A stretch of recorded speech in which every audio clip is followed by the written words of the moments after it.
Hello, everybody. Welcome to Raising Multilinguals Live. My name is Tetsu Young, and a little bit of an early morning for me in the East Coast in North America.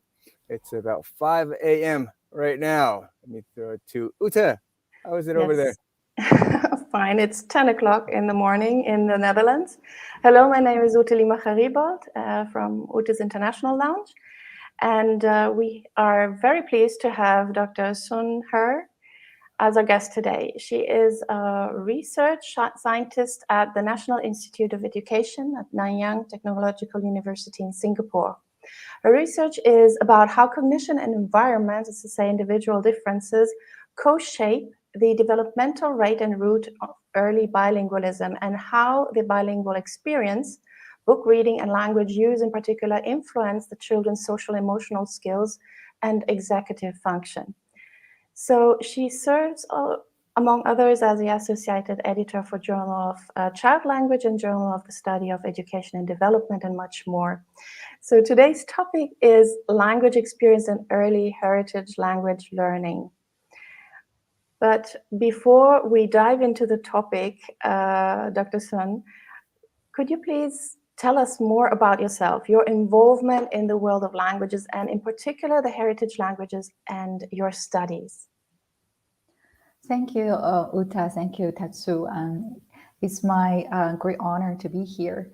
And I want to say special thanks to Tetsu because it's so early. So for our audience, just good morning, good afternoon, and good evening to all of you. As I think Uta already gave me a very nice introduction.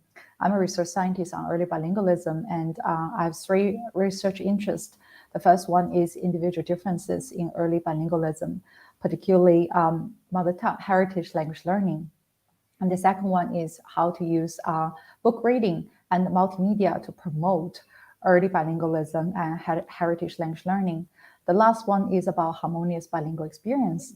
I really want to see its relationship to children's and parents' social emotional well-being. Yeah. Mm-hmm. Yes. Thank you very much. So you mentioned that the language experience and the output in particular is very critical for multilingual children's heritage language learning. So can you please explain what makes the output in the language experience so critical for multilingual children's heritage language learning? Yeah, I think both in the literature and also in our practice, we pay a lot of attention to language input. We emphasize you should have a good quantity, you have good quality, but actually language output is a very natural section of this language experience, especially bilingual experience. Actually, according to some theories, some hypotheses, such as output hypothesis, we have certain functions can be attributed to this language output. So children or adult learners, when they use a second language, they need to borrow this output to test some of their language hypotheses. They need to really produce and see whether this sentence structure works or not. Mm-hmm. And also by producing more, actually, this language learner is inviting more input to see whether their language output makes sense to the listeners. And there are some other functions, such as language output really promote the verbal fluency, language fluency, and also make the language use as a part of the routine of your daily life. And so I think from both theoretical perspective and practical perspective, language output is very critical, and it is also very critical for bilingual children's heritage language learning, because based on my recent study, we found. I can briefly introduce how we did this study. So we invite parents to pick how many places their kids to use English and Mandarin in Singapore. I need to explain a little bit about our background, the Singapore background. So Singapore is a multilingual country, has 4 official languages. English is the societal dominant language, And also we have 3 official mother tongues, Mandarin, Malay, and Tamil. So government is really, I think, positive in terms of promoting bilingualism among the society, and try to ensure that each child has English plus their own mother tongue, their own heritage language. However, throughout these years, we see English is turning to be more and more dominant in many more and more households. However, their mother tongue, their heritage language use is decreasing in the home setting.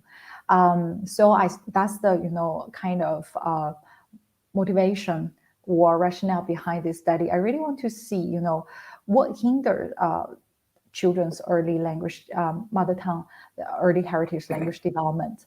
So that's why we have this study. So I invite parents to indicate how much language they use with their kid.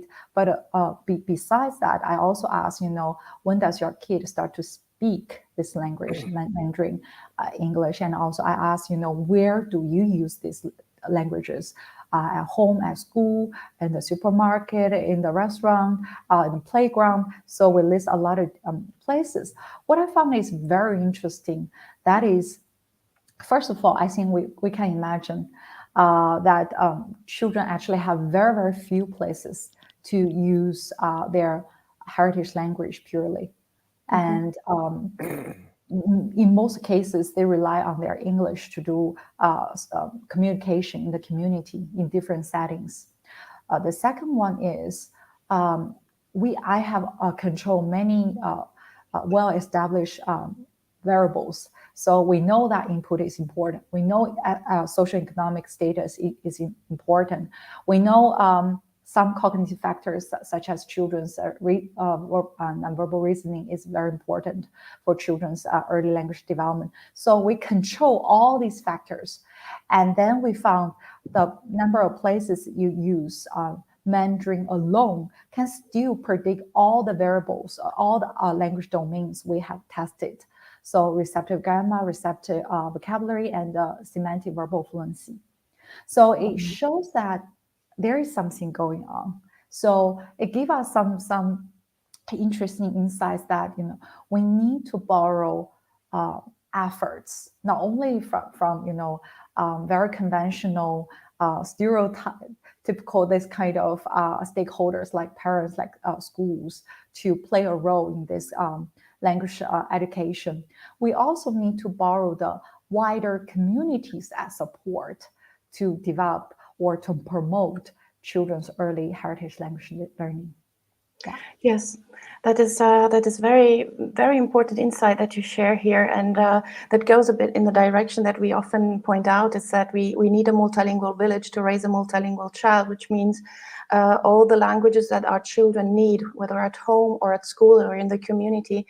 It's not enough if it's only one person or only in one setting, as you mentioned, that you ask the parents to write down or to note down where their children are using the language. And if it's only at home or maybe only in one group outside of home in the meso macro society, that might not be enough, if I understand you well. So we need, like I say, an ersatz aunt or ersatz grandparent or cousin, because they need peers, to provide a larger input, but also, as we are talking about outputs today, also situations where our children can use the language in interactions, right? So to build their vocabulary, their knowledge about the language and the culture which comes with the language, right?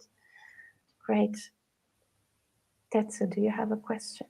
Yes, but as I was thinking about the question, the key element sort of just escaped my mind, but it has to do with, you were talking about controlling, and I think lots of scientific studies, I think control is such an important aspect of interpreting the outcomes.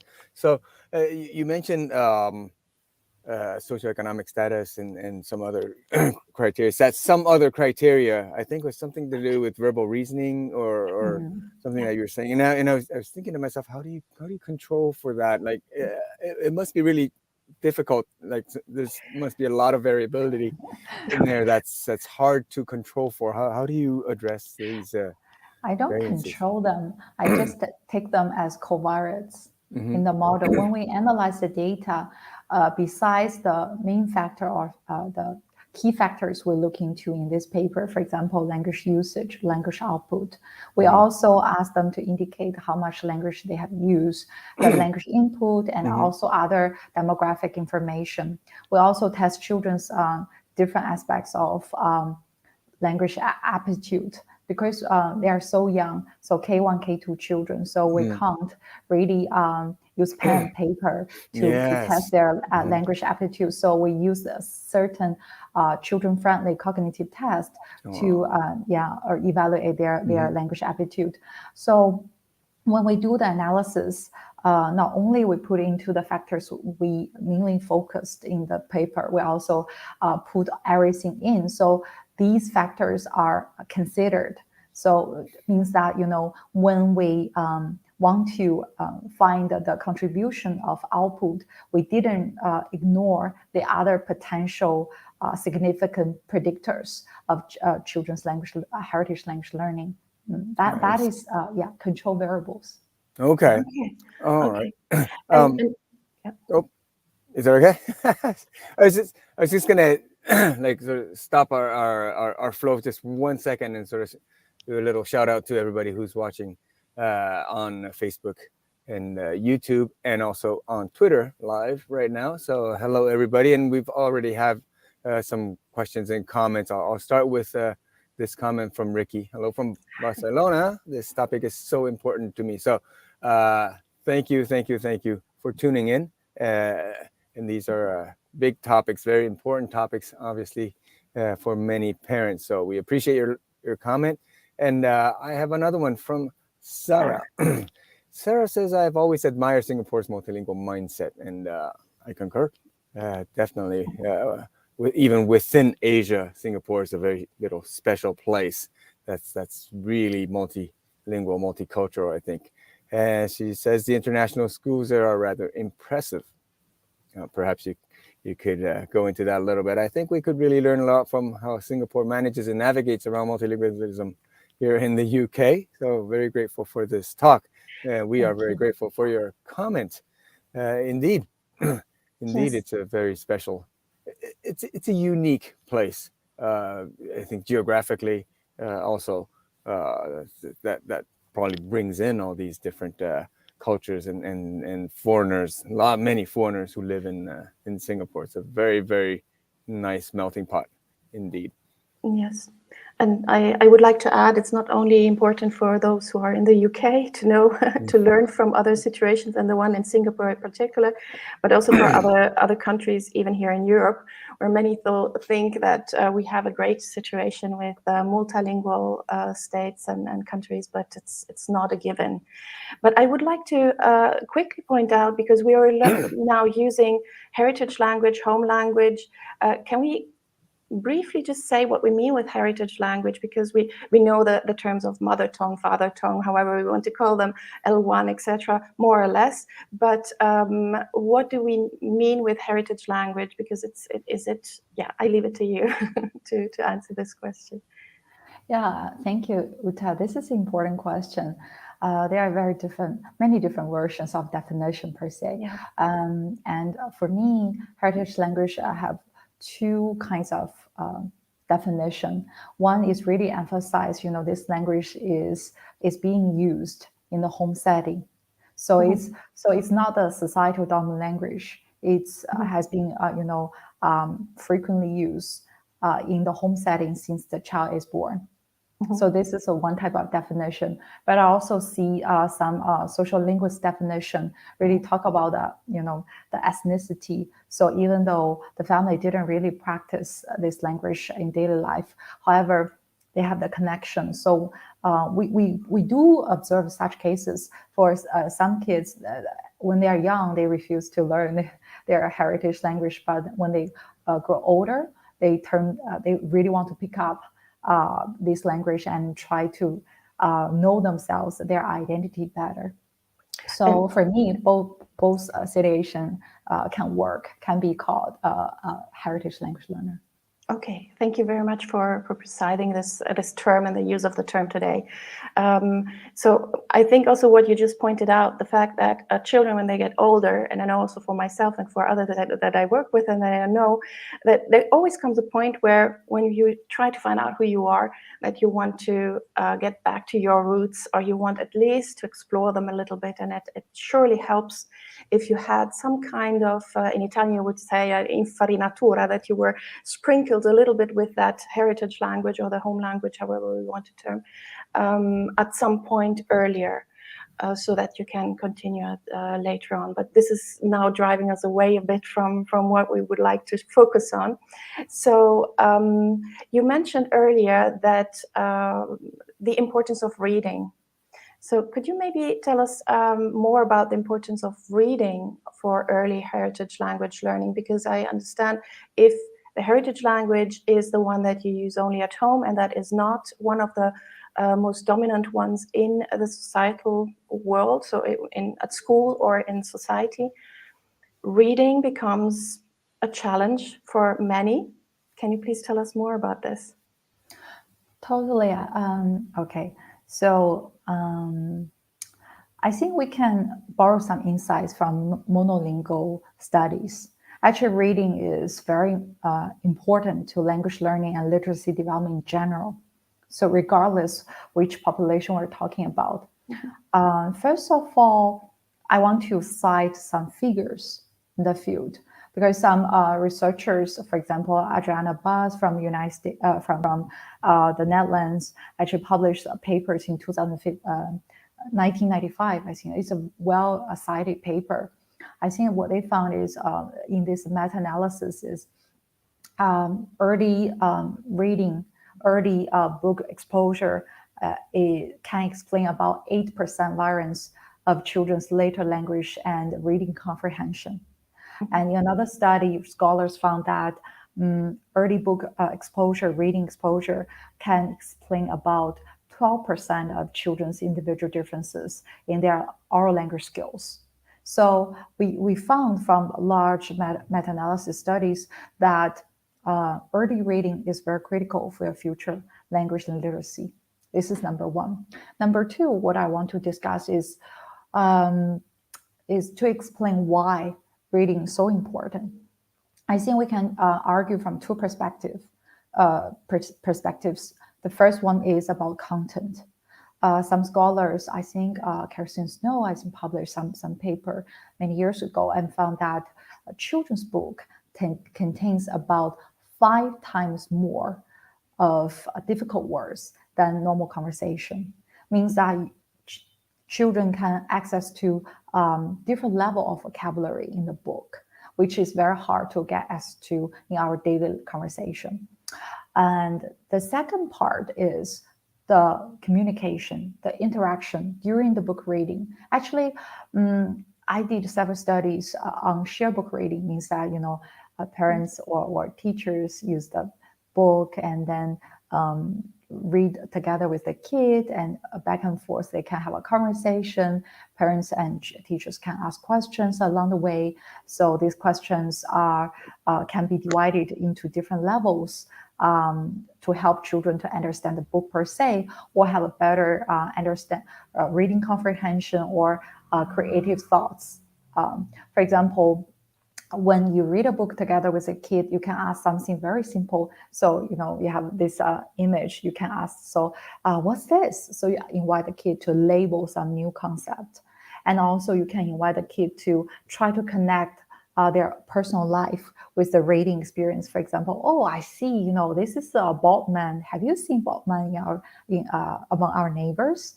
So, and last stage is a high cognitive level. So you ask the kid to make predictions, to establish causal relationship. So I think another, important, another important reason for us to see the advantage of book reading is from from the conversation through the by talking, by discussion. I think you can establish, you can have more knowledge. So knowledge is passed down from adult learners to the young learners, and secondly, they can to be more, they can really develop their critical thinking and turn to be more innovative in terms of in terms of imagination, for example. So I think in general, book reading is well recognized, good practice, both at home and at school. So I think for heritage language learner, the function of the books will be quite similar and sometimes more important, because as you mentioned, you have very limited exposure in outside a home setting. So you probably need to rely on this type of literacy to enlarge your vocabulary size and also have a better conversation with the parents. Yes. And I think even for us parents, I mean, when we have children, we might not remember the vocabulary that children need, or in the different age groups, what they need and what they can understand. And so these books are quite helpful for that, at least in my situation. I don't know if Tetsu can say something about your... I always tell parents the same thing. I mean, it's very important to read. I recognize that. It's also, very important to, I mean, in our case, we have Japanese and Mandarin, learn, reading and writing these different scripts. But when I look at my own children, I have 4, and I see that my oldest is not so interested in reading. My second one is naturally inclined to pick up a book and read. I don't know if it's a boys thing more, girls like reading more than boys, or I don't know if there's a statistical significance, but I see a difference in attitude towards books, like naturally with my 4 kids. And I don't want to force my oldest to read, but the only thing I can do is put as much literature that he is interested in front of him, and lots of that is actually in comics. And I was pretty happy a few months ago when we had Dr. Stephen Krashen with us. He said comics are the great, is a great input. So I was pretty happy to have that validated. But either way, I fully concur, fully agree that the earlier that they can get their hands on books and read as much as possible with in whatever format, I think will help.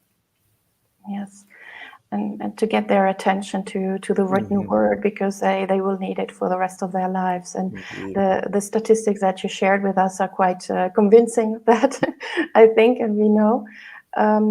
Yes, talking about the heritage languages, I would like to insist about that, because we often get the question, okay, we have different languages at home. When should we start reading with our children, or when should our children then actually read? Should I push my child to read in my heritage language or in my home language or not? May I ask you this question? What would you say based on your experience and research? So you mean whether you should... Yes. So you mean whether your language proficiency will influence the way you speak with your kid? Yeah, we can also talk about that. No, it was more about when, if my child, if I read to my child in a language that they are not exposed to outside of home, and I want them, or they are interested in what they're reading or what I'm reading to them, and should I start teaching them to read in that language before they read in the school language, or the other way around? Or is there a certain hierarchy? I know there are differences between the opaque and more transparent languages, etc. That's a very interesting question. I don't think there is a hierarchy, at least to me. Interest is the best teacher. I will protect my child's interest. For example, even though I don't know any French, if my son is very interested in French, probably I would try to create some opportunity for him to read in this language. Yeah. But in general, from practical level, of course, you need to consider which come first. I think that's why in Singapore, at least, a lot of parents they try to speak more English, the societal dominant language, to their kids. Because for utility reason, right? So in the future, in the job market, in education, you need to rely on this language to know, to learn and to work. Yeah. Of course, you want the kid to master this language as early as possible. However, what I should emphasize is that we have seen a lot of cases, successful cases, that kids learn their heritage language at home first, and then they move to either kindergartens or primary schools, and then receive this their education in societal dominant language. Eventually, they master both of the languages. However, there's a much less chance to do the opposite. So you want to prepare kids better, then you use the societal dominant language at home from early on, and then you just expect some miracle will happen one day that your kid can pick up the two languages. I think I didn't really see too many successful cases like that. So what I want to say is family is very important. Family probably is the first place you can really, really help your kid to start to love the heritage language, and then establish some basic foundation in this language. Once you miss this critical window, it's very hard to let the wider community really, help the kid to pick up this language. Maybe many years later, when the kid turns to be an adult, and then as we discussed, he or she want to pick up, know himself better or herself better. So we start to learn this mother tongue or heritage language. I think we have a lot of cases like that. This is something I really want to say to parents. I think there are many situations where the parents know that it's important to have these different languages, but they fear that kids will not have the ability to learn two languages at once or three languages at once at such an early age. And they want to make sure that at least they have English down well, and then they'll come back to the heritage language. Even though they know it's important, they fear that going at the same time would cause issues. So clearly here's our message is always the same. The kids have a very high capacity to absorb these languages early on, and it is better, as you say, this window of time where it's more favorable for language learning, and it's a great time to take advantage of that, because it does become more difficult later, not necessarily from a capacity perspective only, but also from a time management, I guess. Totally. We just grow into more and more busier lives every day. So yes, if you don't really think languages are that important, I mean, that's also that's a different thing. You think English is fine, that'll get you through life. If you want to learn your heritage language, you can do it on your own when you're later. That's an option. That's fine. But if you think it's important, then we recommend earlier to do it at the same time. Yes, or at least as early as possible. For some parents, they don't have a choice but to send children maybe to daycare very early on, and then I don't want to make them feel guilty about that, but I think maybe we can send a message, even if it's a little bit, it's better than nothing. At least you can nurture it regularly, even if it only for a bit. But I would like to ask you another question that you briefly mentioned before, actually. Can you please share about how important the language proficiency now of the parents is in the heritage or home language for emergent heritage language development? So emergent, let's say, our little ones. Yeah, I did a study on 300 English Mandarin families in Singapore and to see how does mothers' Mandarin proficiency will influence their own language use, and also whether is there any relationship between their language proficiency and their children's language proficiency. And what I found is very interesting. So we divide the whole population into 3 categories based on their self-evaluation of their own proficiency. So low proficiency means that they can just say some words and very, very basic, sentences. And then middle level is really about they can converse but in a very easy way. And for the high level, either they have a good command of this language, Mandarin, and also, or they have near native, pronunciation, blah, blah. So the 3 different groups.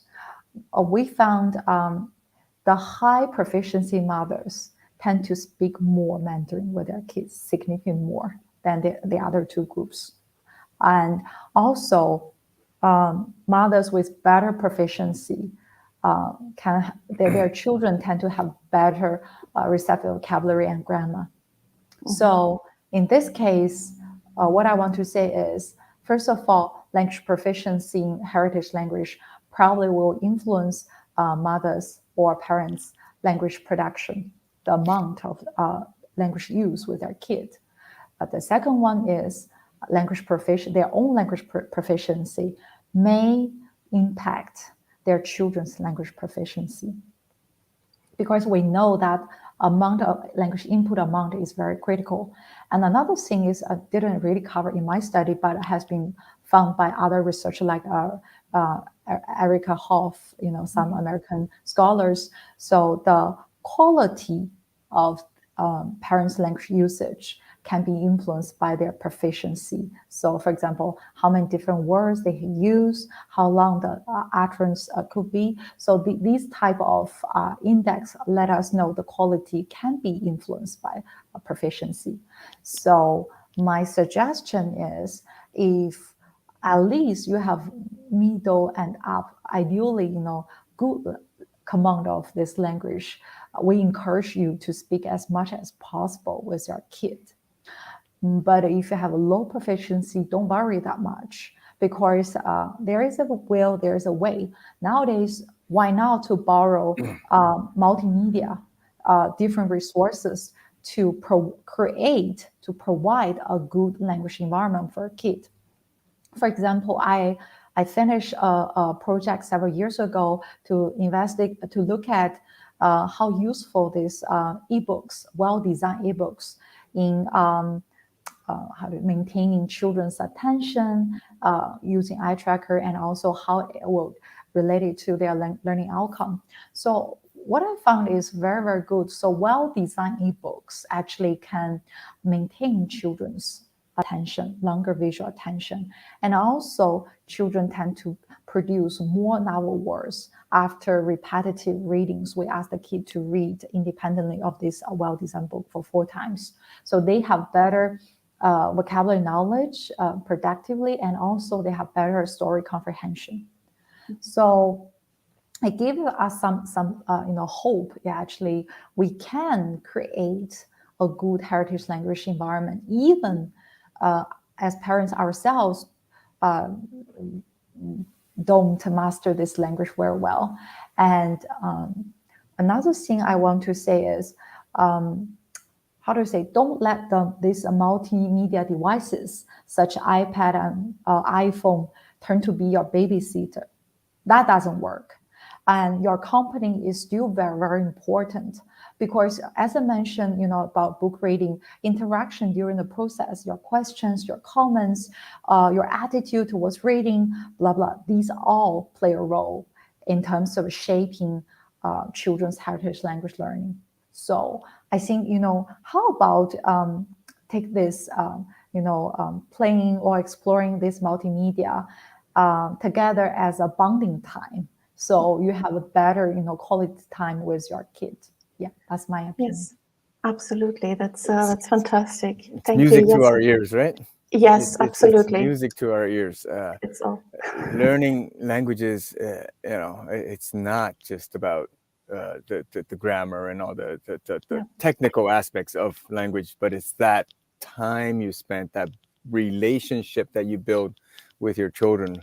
We find that to be just as, if not more, important than the technical aspects of language. So yes, indeed, music to our ears. And I also liked what you said earlier. When there's a will, there's a way. I think we can't emphasize that enough. And we all hear about parents saying, I don't speak that language well enough to teach it to my kids. But when it comes down to it, your child, if it's very young, 2, 3, 4-year-old, even if you started from zero, chances are you're going to be able to pick it up fast enough to teach it to the kids, if that's like your last option.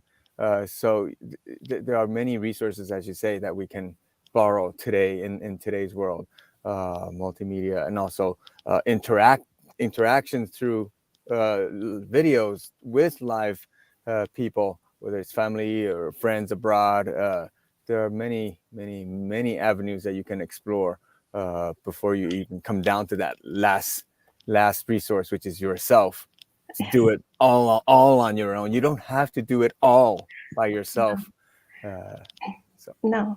And then I think another important message that we're sending now is also the fact that although we might be the adults, and although we might think that our language proficiency is not at that level where it should, or where we wish it would be for our children, we can still improve. Yeah.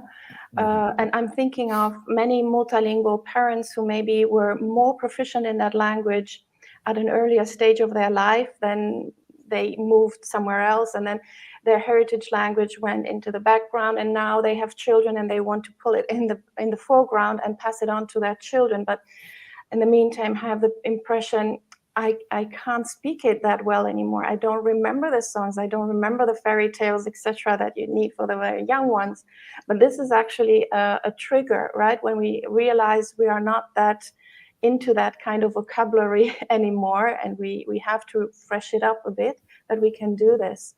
I think no matter what language proficiency level we have, if we want, like you said, both of you twice now, where's a will, there's a way.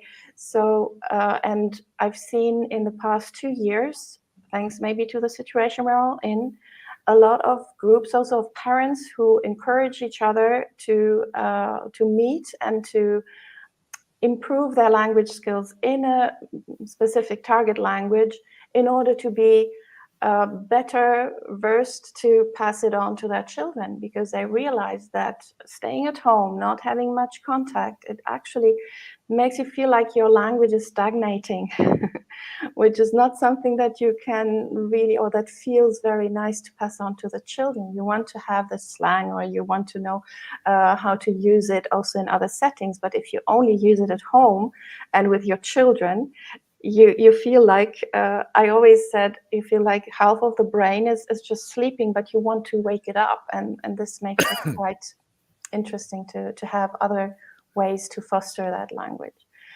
But we were talking now about different ways to make the heritage language appealing and fostering it.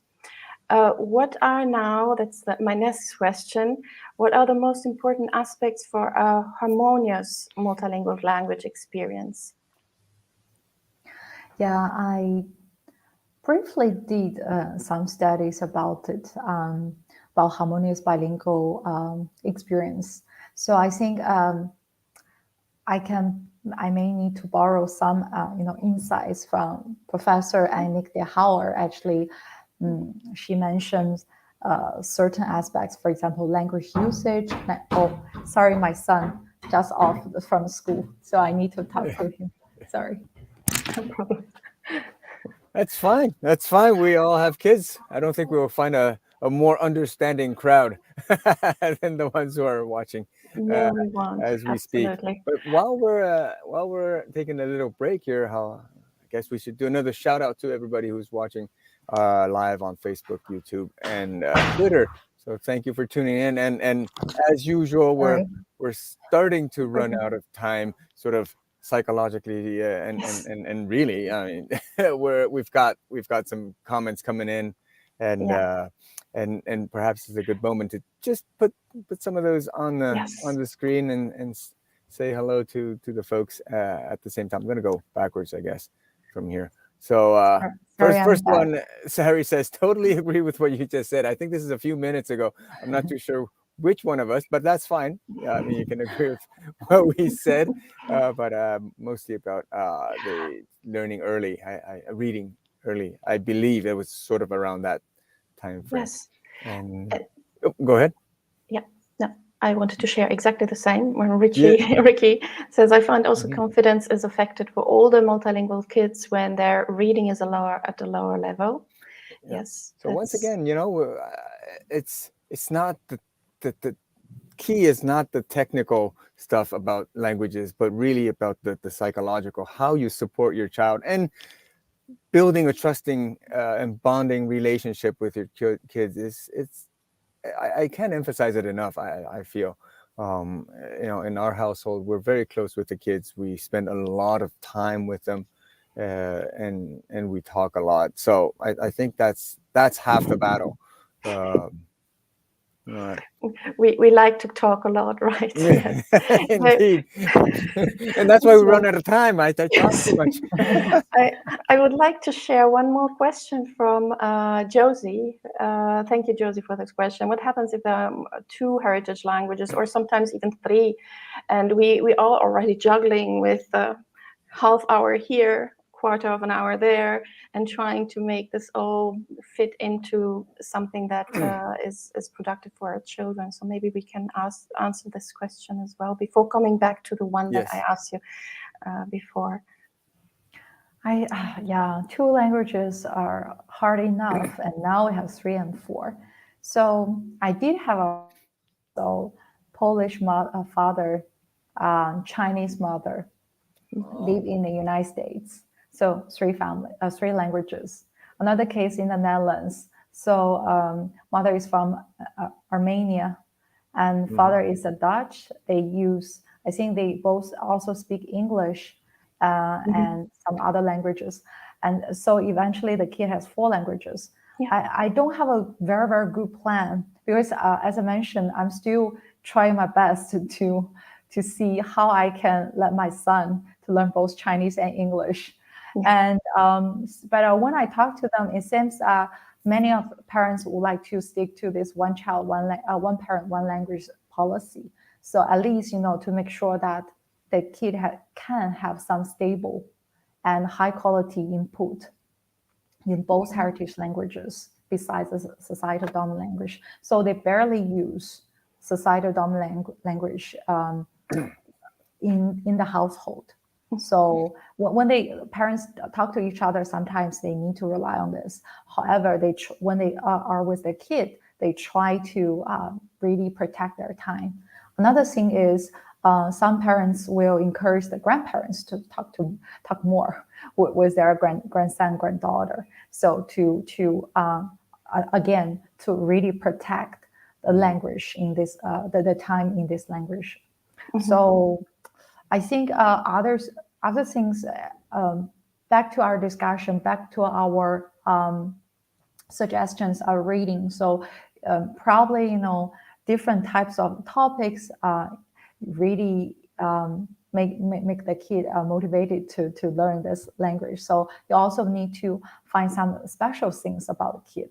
For example, my son is quite interested in dumplings, so Chinese dumplings. We kind of introduce food terminology in Mandarin to my son. So I think we need to be really considerate. Just from the kid's perspective, he or she is very, very busy with handling different things. I don't agree with some common thinking that kids is like an empty sheet or something. You just put on whatever. It seems very easy. They can solve whatever knowledge. No, from my observation, they are struggling. They also need to figure out the best solution, the best strategy to handle different things you are teaching to him or her. So I think when we design this, when we prepare for them, we need to be careful. We also need to really cater for their interests and motivation. And we are back, I think, to what we wanted to answer before about the harmonious way of a multilingual language experience. Yes. And you were referring to Anik de Houwer's studies and her harmonious bilingualism, right? Yeah, I think in one of her paper, I think probably in 2015, she mentioned three key components: language input, language usage, and language proficiency.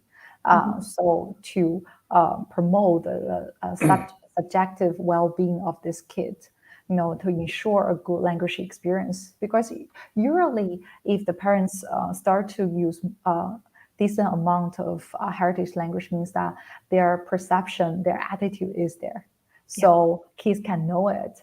And we also need to, like my paper demonstrate that, we also need to kind of encourage the kids to use this language. Otherwise, they will turn to be passive bilinguals or multilinguals.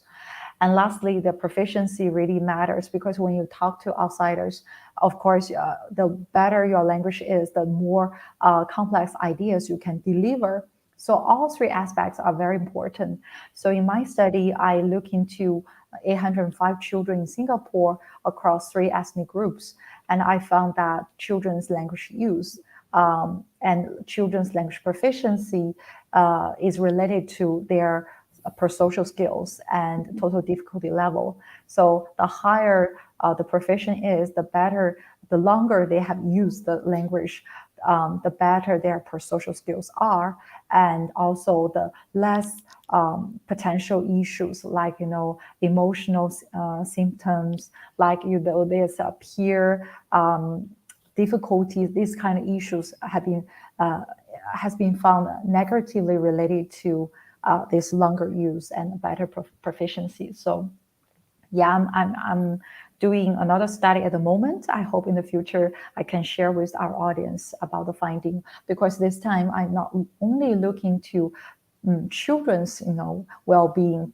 I also see whether a better use different languages, especially heritage language, can also help parents, especially mother, to have a better social emotional well-being. So let's see.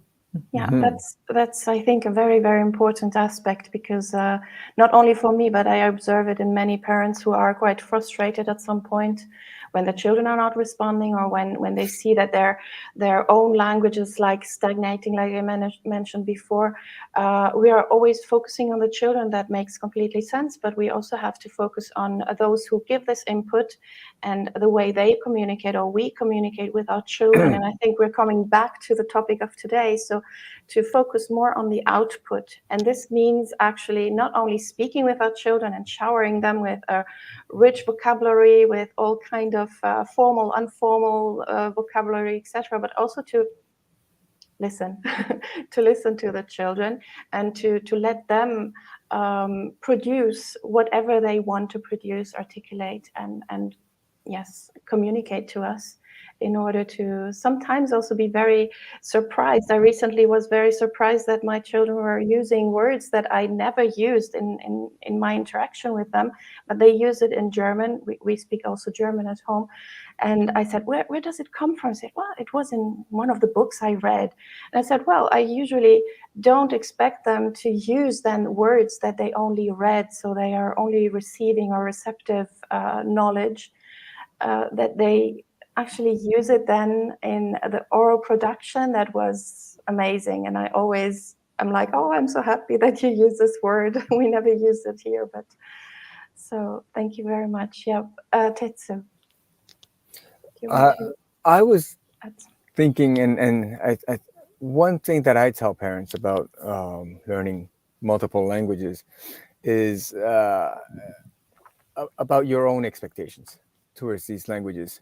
Even if you can't quantify it completely, if you can at least prioritize your languages, because even if it's just 2 languages, there will be one that's much stronger than the other. If you're doing three, then you cannot expect all the languages to be at perfect level for you will drive yourself crazy if that's your expectation. So I when I talk to parents, it's about which one is the most important, and why. Know why, and then look at your life circumstances. How many can you really handle? And what is the expected outcome for that level of effort? It's all about life choices. You're not a bad parent if if it doesn't work out the way you thought it would work out. But you need to gauge that expectation continuously and refine it as you go. Because I mean, myself included, lots of times we imagine it to be hunky dory. You just give them the environment, one parent, one language, and everything's going to be work out perfect. They speak all languages perfectly, and no, kids are not such big sponges as we thought. And they have a lot of time when they're young, so they can learn. Take a lot of time to learn, but yeah, gauging your expectations will, I think, lead to a happier outcome in the end. So that's what I was pondering while I was listening to you talk. Yes, absolutely. Yeah, I see that we have a few minutes left, and I would like to maybe round it up with the last question, that is about what tips you would like to give, or you could give, to policymakers and parents about how to best support multilingual children's heritage languages at school and at home. I mean, there are many practices maybe, but what would be your advice for that? Yeah, I think the first one is don't forget about language use. Just invite our kids to speak more, to use more at home, at school, and also in wider community.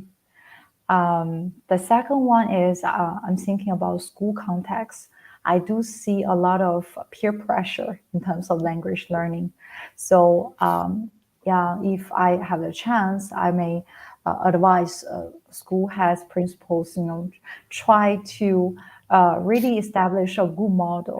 I try to set up a good attitude towards heritage languages in the setting, because your attitude really matters. And once the older kids acquire it or have it, they will be very influential on their lower level, lower grades children. So this is very, very important. I once hear, so it's very interesting. While my student turned to be a PE teacher, and he told me that he listened to some toilet conversation about young children. So they are competing who speaks a more lousy, Mandarin or other mother tongue. So they are very proud of it. Think about if the other way around. So you are very proud to have a good pronunciation in your heritage language. I think, that would be more motivating. I think, sometimes peers' words are even more powerful than teachers or parents. Yeah, Indeed. This is my advice. Indeed. Absolutely, yes. I remember once one of my children came home, and they had German lesson at school, and she said, I can't speak German. I said, why? Well, because my best friend said she doesn't like German and she doesn't speak German. So that was quite some influence from a peer that we had to talk about very profoundly and very long. But now she's really proud to speak German again, and also to be able to read and to be able to find things when we are in Germany or German-speaking countries. So I think, thank you very, very much, Dr. Sun, for this great conversation that we had today. So I think we all learned a lot, right, Tetsu? indeed. No, yes. Thank you so much for your thoughtful comments and insights. And we were talking about schools, and if it's okay, I think we've got too many comments and questions. I mean, bless everybody. Thank you for your input. But if we can just round it off with a few of the ones that were in earlier that were more, I guess, more relevant right now. There's one about from Ricky.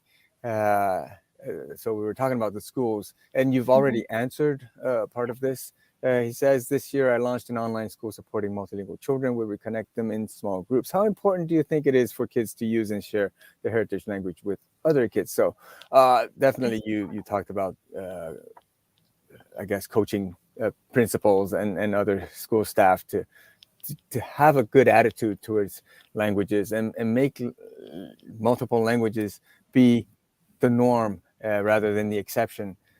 Make the kids have pride, associate languages with an important identity, I guess. So I don't know if you have anything more to add to what Ricky had asked. He also adds here, what benefits do you think it provides? I guess. So Yeah, I think, thank you, Ricky, for insightful questions. I totally agree with you that, if we can organize children together and try to talk in their heritage language, maybe, peers' comments are very powerful, maybe to let them think who they are and, why or why not, why don't they like the particular language and culture. So at least we offer them a chance to talk about it, to use it. I think this is very important. Another thing is the benefits of it provides. I think from motivation perspective, once we children feel they have more autonomy in their language learning, in their learning in general, I think motivation will be a very critical individual differences in telling how fast how good they can master certain things. So I think peer-wise, I do think peer relationship, peer kind of comments will motivate them or demotivate them from doing something. Yes. So I will argue from mindset perspective rather than the real practice. Probably their peers conversation, their peers language proficiency is not that high, but at least maybe they can explore some online materials together and do some activity together and explore some community together to identify things that really intrigue themselves. So I think this type of quality time spent together to discover their heritage language is really, really meaningful at this stage. Well, thank you. And that's at the last question. It's still all kind of within the same context, and much of it has been said. And Sarah has been sending in lots of comments during this session. So thank you, Sarah. And she's requesting us to talk about this question. So do you have any advice from research on how to help mixed cultural or ethnic children find their cultural identity? It comes up so frequently, identity. So her son is a tricultural or ethnic, and any advice you can give would be greatly received so she can draw on her own experiences. Yeah, sorry to interrupt the flow, but no, definitely do not be sorry. Sorry we can't pick up all the questions in real time, but we do see them, and if we cannot address them during the session, we will try our best to follow up in the comments in writing. But this will be the last one. So any words on that, please? Thanks, Sarah. I love your question. But unfortunately, I'm not expert about cultural identity. So I just share something I have read in the past. I remember one of my colleagues really helped to organize, help to select some books talking about the culture of this ethnic group. Really, certain traditions, certain routines, certain culture elements, probably very unique to this group. So I think as a parent, we probably can find some documentary, some reading materials, maybe even some people to use these very intriguing stories to let people identify the uniqueness of this group. So I don't think, we can really directly to tell them so who you are. I think to define your identity is a long way. It's a long way. So maybe from food, the taste, smells, Sometimes from the touch, you feel a texture, you feel it. Sometimes from your eyes, you just see it. So I think, the trips, the readings, talking to different people from this culture are all very important for the kids to identify, to search for their own identity or cultural identity. So Sarah, maybe this is a lousy suggestion. So don't listen to me. It's not from research. It's just based on my reflection. Yeah, maybe I can share, Sarah and Dr. Sun, the interview that we had last year with Dr. Nair Ibrahim.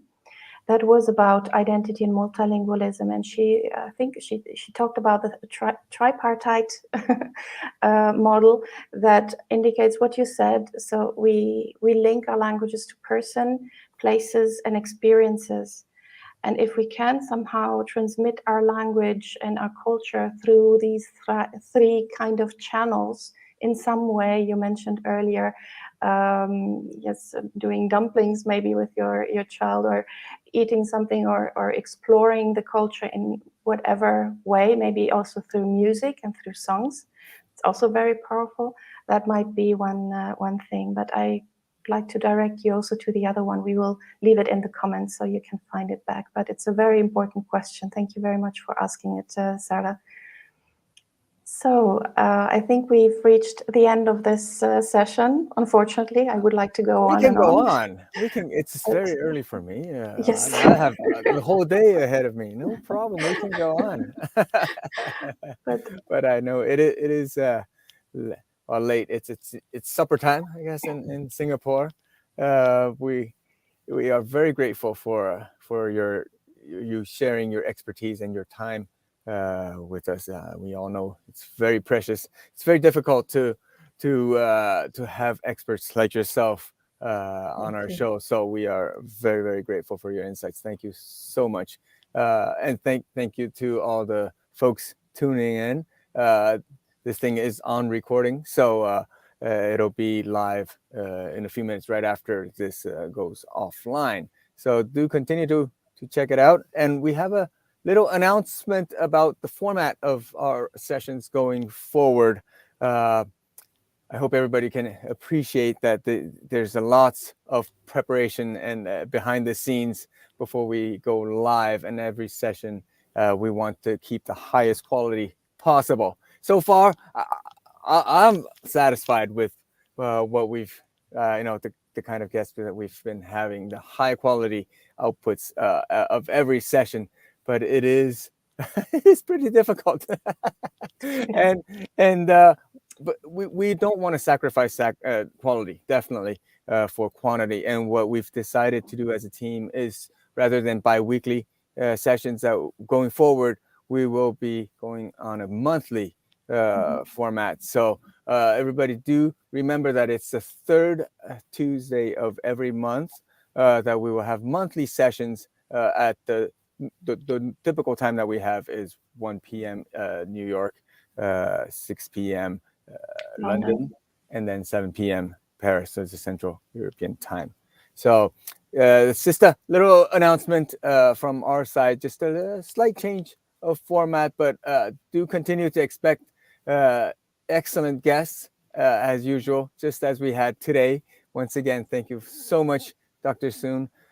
Thank you to everybody who's tuned in, and we'll be seeing you next month then in April when spring rolls right along. Any other last words, Ute? Yes, no, we will see each other in April, on the 19th of April. It's Tuesday, 19th of April.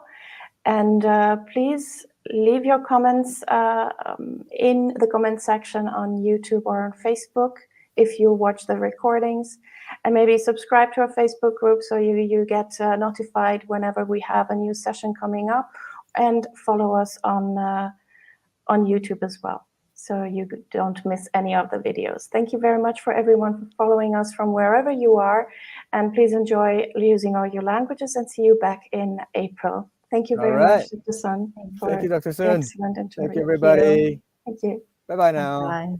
Bye, tot ziens. Alla prossima.